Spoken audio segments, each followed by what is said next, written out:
Ulishawahi kusaidia mtu mwisho wa siku kuonekana wewe ndio mkosaji? Watu wanakuona kwa headlines, wanakushutumu, wanakujudge na unajiuliza hivi kusaidia mtu siku hizi ni makosa? Zamani msamaria mwema alikuwa shujaa, leo msamaria anaweza kuwa suspect. Unaona mtu ameanguka barabarani, ukimsaidia kesho unasikia wewe ndio ulimpiga. Unabeba mgonjwa hospitali, kesho polisi wanakutafuta kama mtuhumiwa mkuu. Unapokea simu ya rafiki akikuomba msaada, kumbe amejihusisha na deal za hatari. Ni dunia imebadilika ama mioyo imepoa kwa sababu watu wanasaidia kwa hofu? Unashika mtu barabarani lakini macho yako iko kila upande.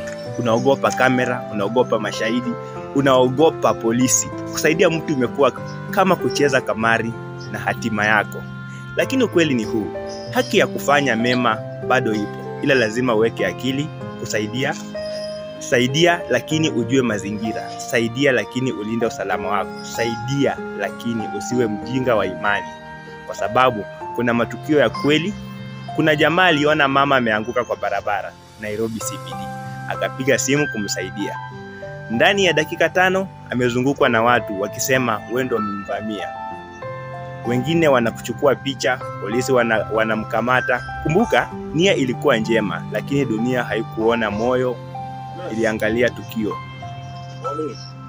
Hii dunia ya leo, wema huonekani kwa macho, unaonekana kwa ushahidi, kamera, mashahidi, receipts. Vitu ambavyo zamani havikuhitajika ili kuonyesha utu. Lakini tusisahau Biblia bado inasema msifanye mema kwa ajili ya kuonekana bali kwa upendo. So tafakari hii leo. Wakati unamsaidia mtu, fanya kwa hekima, si kwa mazoea. Kumbuka, sio kila anayekuita ndugu anakuita kwa sababu ya upendo. Wengine wanataka ushahidi wa kutumia kesho. Msamaria mwema wa leo ana moyo ule ule ila ana akili ya ziada. Jina langu ni MC Tawai.